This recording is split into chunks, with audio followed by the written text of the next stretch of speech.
하나님께서 우리가 함께 봉독한 말씀을 통해서 은혜 주시길 원합니다.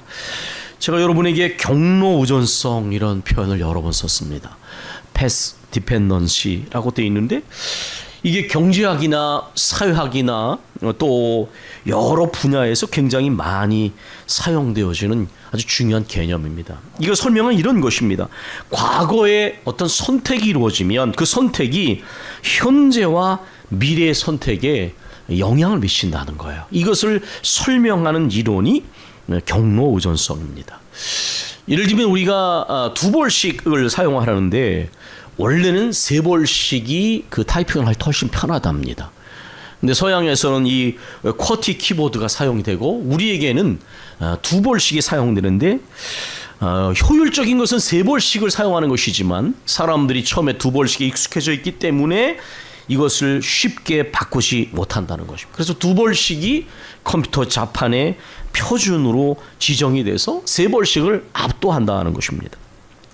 경제학에서는 기술 발전과 경제 성장의 맥락에서 이런 것들이 많이 의논이 되는데 예를 들면 우리가 이전에 비디오를 사용할 때 VH 방식하고 베타맥스의 비디오 테이프 경쟁이 있었는데 원래는 베타맥스가 더 나은 방식이라는 것입니다. 그러나 VH 방식이 초기 시장에서 우위를 점했기 때문에 결국은 이 모든 것들이 가장 지배적이 되는 일들이 일어났다는 것입니다. 이렇게 경제에서도 기술에서를 뿐만 아니라 사회도 마찬가지입니다. 이 사회학에서도 경로 의존성은 대단히 중요한 개념인데 사회적 규범이나 관습이나 제도 등이 초기 선택이나 사건에서 형성이 되고 나면 이게 지속되면서 그것이 당연한 줄 알기 때문에 때로는 고치기가 어렵다는 것입니다.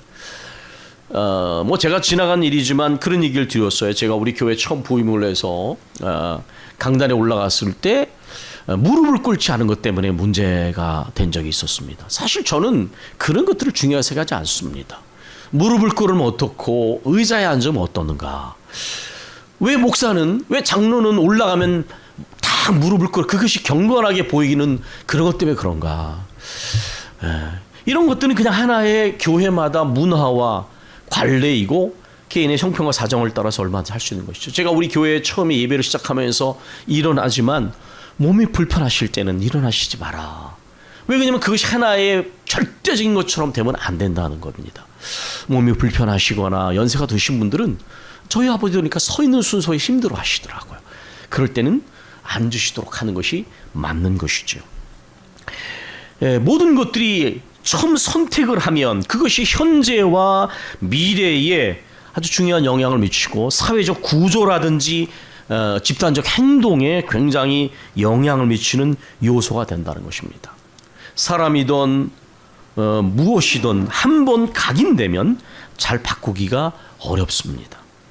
특히 습관화된 행동은 의식적으로 바꾸기가 굉장히 어려워서 이 경로 의존성에 굉장한 강한 지배를 받게 됩니다. 이것을 때로는 각인 효과라고 말합니다. 심지어 무의식에까지 내재돼서 이 습관이 작용을 하기 때문에 그만큼 각인이 된다는 것입니다. 이게 이제 심리적으로 그런 게 있습니다. 사람이라는 게 이 생물이 그렇지만 인간은 적응을 하잖아요. 그러니까 적응을 하게 되면 이것이 굉장히 이제 이 말하자면 경로 의존성이 형성이 돼서 그 환경을 개선할 방법이 등장해도 이걸 활용하려는 욕구를 갖지 못한다는 거야. 그리고 또 사람의 심리에는 안정성을 바라는 마음이 있거든요. 교회도 그런 부분이 있는데 이 안정성이 옳고 그름과 상관없이 안정성이 변화가 되면 사람들이 불안해지기 때문에 필요한 변화도 저항을 하게 된다는 것입니다.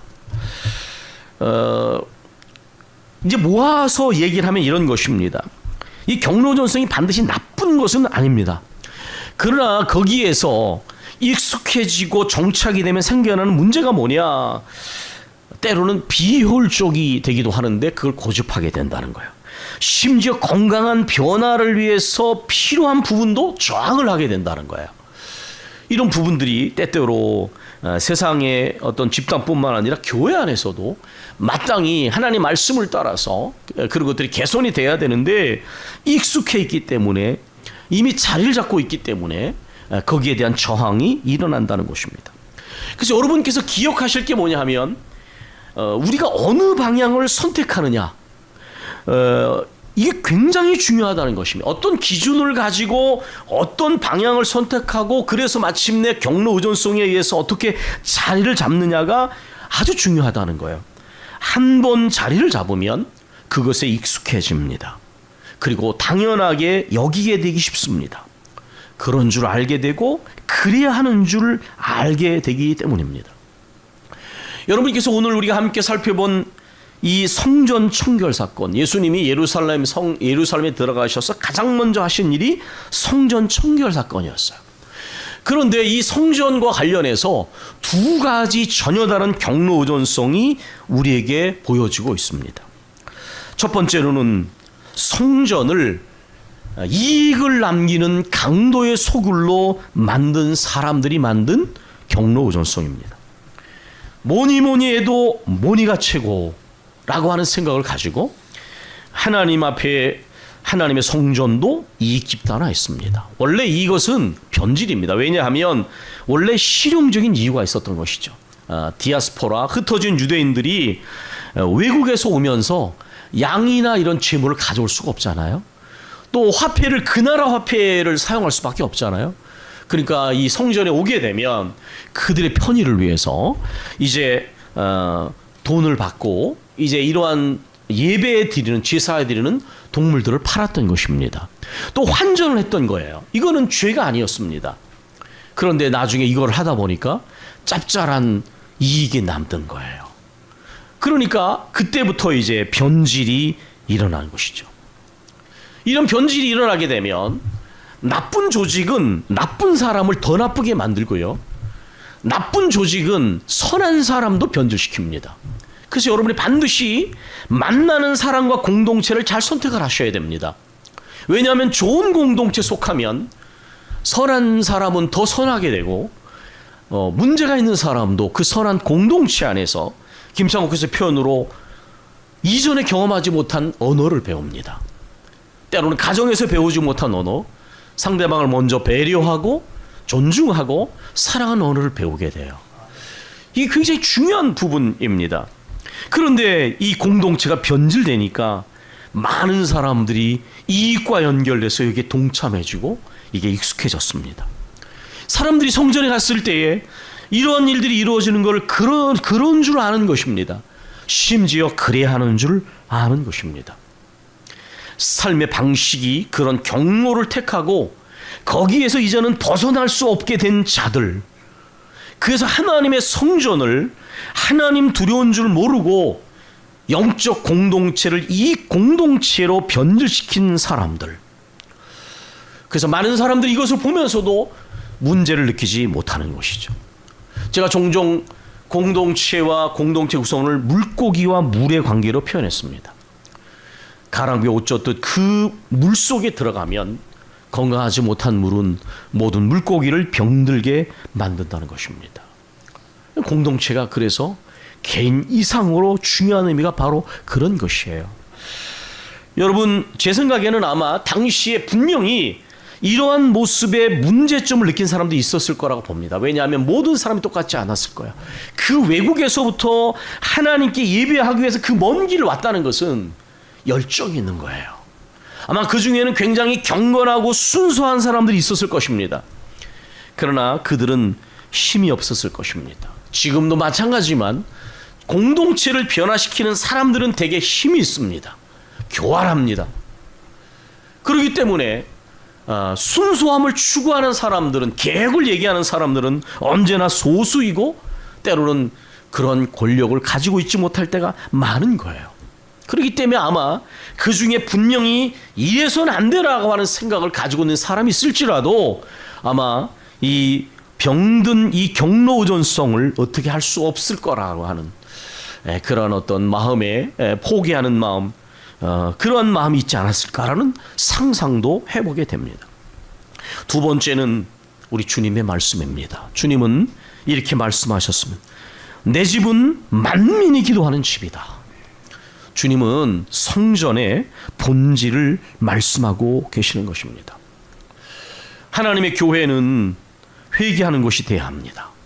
뒤돌아서는 것이 돼야 해요. 하나님께 바로 서고 계속해서 그 방향으로 나아가도록 하는 것이 필요한 것이죠. 이 본질을 훼손시킨 것에 대해서 하나님, 우리 주님께서는 회개를 선포하시는 것이 사실은. 그런데 그렇게 하지 않는 것입니다. 우리가 아까 읽은 그 뒷부분의 두 절을 보면 예수님께서 이 하신 말씀 때문에 종교 권력자들에게 미움을 받았고 마침내는 그들의 사주에 의해서 십자가 달려 죽으신 것을 우리가 이미 성경을 통해서 알고 있습니다. 그런데 여러분, 우리 주님이 인용하신 이 두 구절이 있죠. 너희가 내 집이 만민이 기도하는 집인데 너희가 강도의 소굴을 만들었구나. 이 강도의 소굴은 예레미야 7장 11절에 나오는 말씀입니다. 또 여기 뒤에 너희가 만민이 기도하는 집이라고 말씀하신 이 내용은 이사야 55장 56장 6절로 7절에 나와 있는 말씀이에요. 그렇다면 이것은 무엇을 의미합니까? 두 가지 경로 의존성이 뿌리가 있다는 거예요. 구약 시대에도 예레미야 7장 1절부터 읽어보시면 나옵니다. 너희가 하나님의 성전에 나와서 예배하러 나오고 너희가 성전이라고 말하면서 너희 길과 행위가 바르지 못하구나. 너희는 온갖 못된 짓은 골라서 하면서 나를 두려워하는 마음은 하나도 없으면서 그러한 죽은 예배를 드리면서 너희가 못된 짓은 온갖 다 저지르는구나.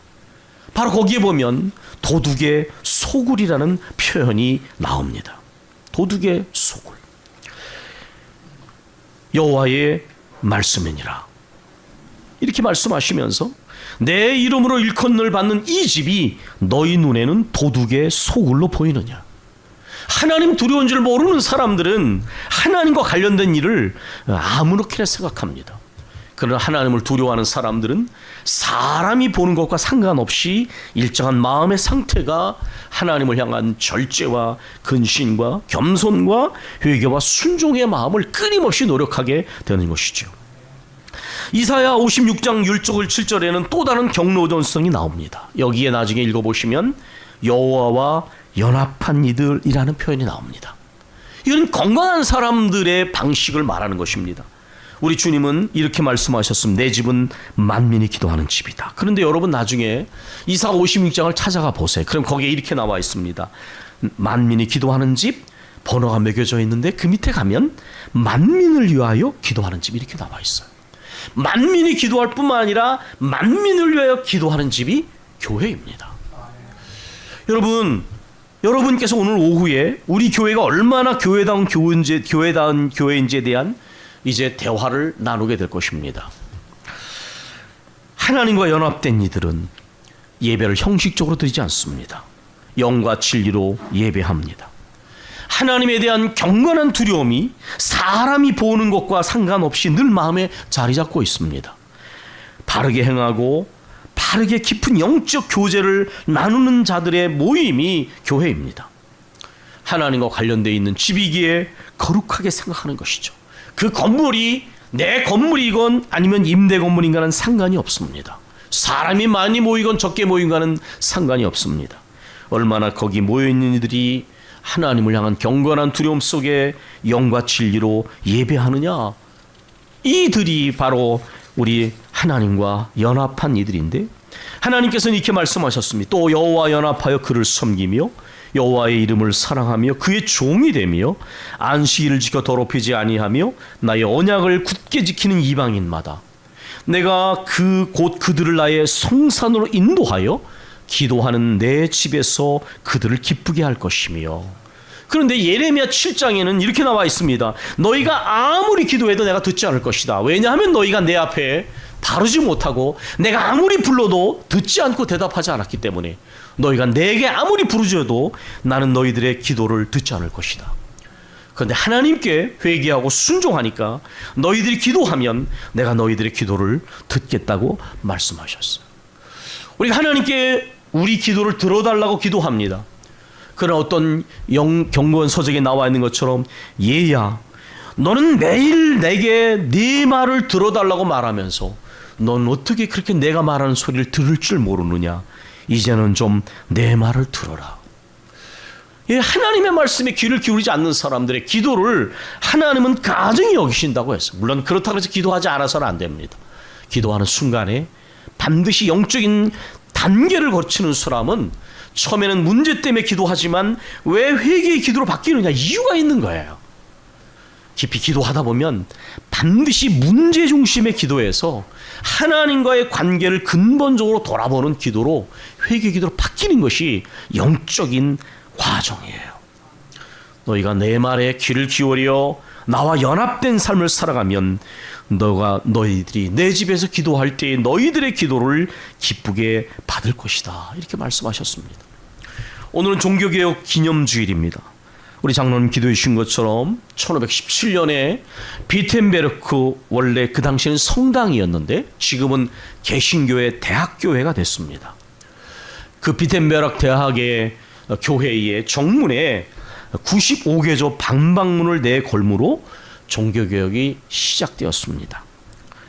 아마 우리 상황이 된다면 숭실리에서 이 95개조 사본을 전시하고 또 면죄부, 종교계에 가장 촉발되어진 그 계기가 된 면죄부, 말하자면 구원을, 돈을 주고 사고 팔 수 있는 것처럼 했던 그 타락된 증거 원본을 전시하는 전시회가 지금 숭실대에서 전시회가 시작되고 있는데요. 혹자는 한국교회를 향해서 이렇게 말합니다. 제2의 종교개혁이 일어나야 한다.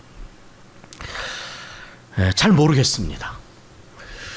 바로 그런 의미를 우리가 어떻게 해석하고 대처해야 돼? 그건 한 가지 분명합니다. 경로 의존성이 중요합니다. 여러분이 신앙생활을 어떠한 방식으로 하고 있느냐가 여러분에게 자리 잡혀 있습니다. 여러분이 예배를 어떤 모습으로 드리냐가 여러분에게 익숙해서 가고 있는 것이죠.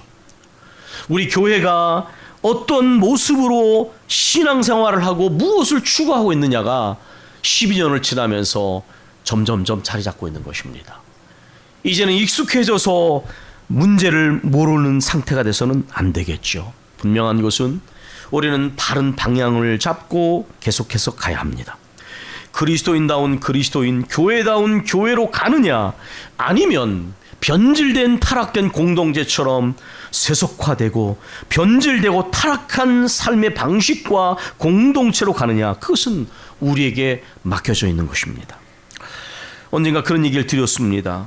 신앙은 분명한 기준과 방향성을 정하는 것과 관련이 있다. 제가 예배를 시작하면서 말씀, 여러분 신앙도 사람을 대하는 것도 기분 따라 하지 마십시오. 심지어 부부관계도 시간이 흐르면 애정의 감정이 그렇게 살아나지 않아요. 루이스도 그 사실을 분명히 얘기합니다. 그 다음부터는 어떠느냐? 상대방을 먼저 배려하고 존중하고 사랑하려는 끊임없는 노력을 통해서 사랑이 깊어가는 거예요. 그건 억지가 아닙니다. 여러분이 만약에 사랑을 기분과 감정으로 이해하면 여러분은 상대방을 아주 변덕스럽게 대할 거예요. 사랑은 감정이 아니에요. 감정을 수반하지만 진정한 사랑은 깊은 사력 가운데, 생각 가운데 상대방을 향한 태도가 일정하도록, 나보다 상대방을 먼저 존중하고 배려하도록 가지 않으면 여러분의 애정에는, 신혼부부들의 애정은 유효기간이 있을 겁니다. 김성욱 교수가 말한 것처럼 몇 년은 아주 사랑이 넘칠 줄 모르지나 그 사랑에 호르몬이 나오지 않으면 옛날에 우리가 사용한 옛날 언어가 다시 나온다. 그건 틀린 얘기가 아닙니다. 우리의 신앙도 우리의 모든 관계도 분명한 기준과 방향성을 정하고 기분과 감정이 아니라 일관되게 가야 해요. 일관되게. 그래서 존재 방식, 삶의 방식, 공동체의 방식이 건강하게 자리를 잡고 깊어지도록 노력을 해야 되는 것입니다. 제가 주중에 우리 청년부의 카톡방에 가끔 글을 읽으면 나누기를 원하는 글을 올렸습니다. 거기에 미국의 실용주의 철학자 윌리엄 제임스가 이런 말을 했습니다. 마음이 변하면 행동이 변한다. 행동이 변하면 습관이 변한다. 습관이 변하면 인격이 변한다. 인격이 변하면 운명이 변한다. 제가 주중에 순전한 기독교라는 루이스의 글을 읽었던 대목에서 여러분에게 좀 약간 긴 문장이지만 한번 읽어드리겠습니다. 꾸준한 행동이 인격의 특질이다, 이렇게 말을 했는데요. 정의롭거나 절제 있는 특정한 행동을 한다는 것이 곧 그 사람 자체가 정의롭거나 절제 있다는 뜻은 아닙니다. 테니스를 잘 치는 사람이 아니라도 가끔은 좋은 샷을 날릴 수 있습니다.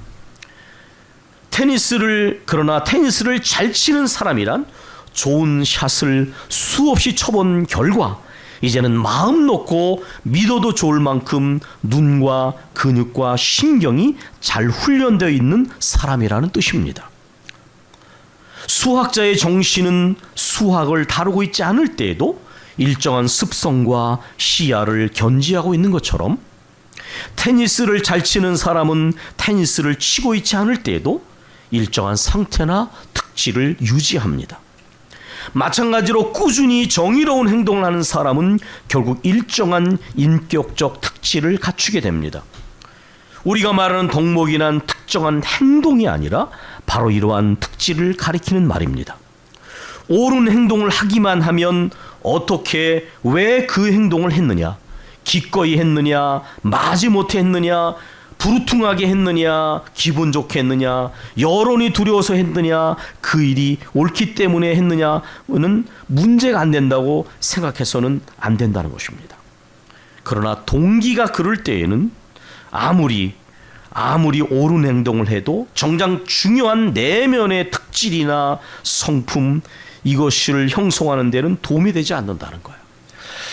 실력이 변변치 않은 선수가 어쩌다가 강한 스트로크를 쳐서 이길 수 있다는 것이죠. 화가 나서 냅다 두들겼는데 상대방에게 승리를 따올 수도 있지만 그렇다고 그가 실력 있는 믿을 만한 선수가 되는데 그런 것은 우연처럼 아무 도움이 되지 않는다는 것입니다.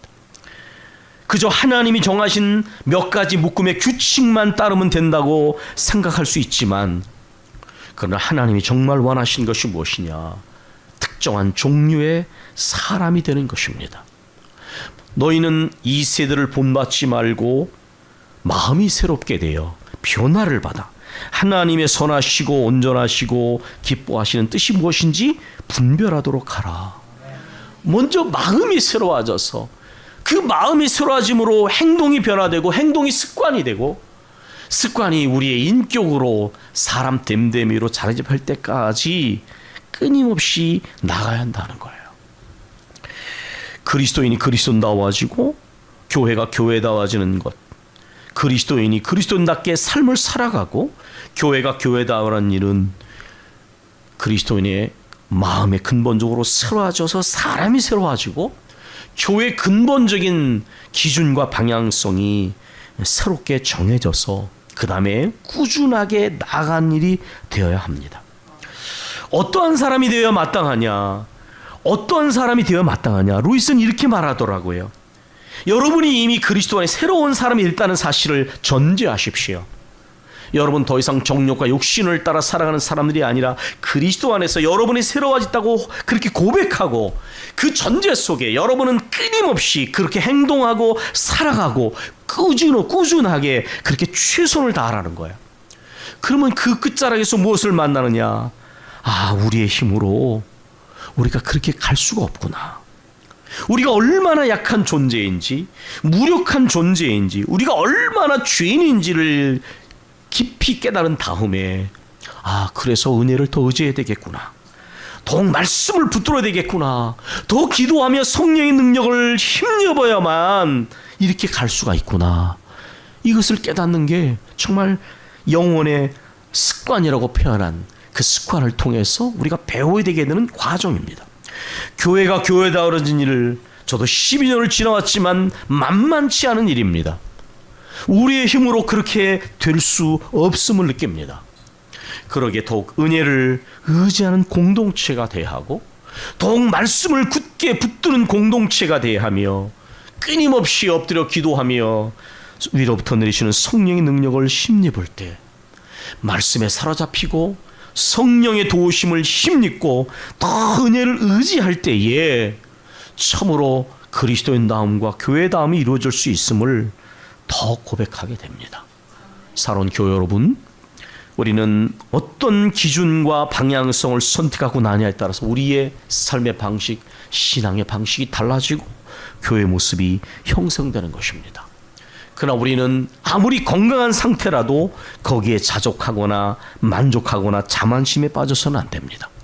건강한 기준과 방향성으로 자리를 잡은 다음에도 끊임없이 종교의 정신을 따라서 말씀과 성령 안에 은혜 안에서 끊임없이 우리 자신을 변화시켜 나가는 항구적인 개혁 정신, 이것이 우리가 힘쓰고 사모해야 될 것임을 중보의 주를 맞으면서 함께 말씀을 나눕니다. 우리 기도하겠습니다.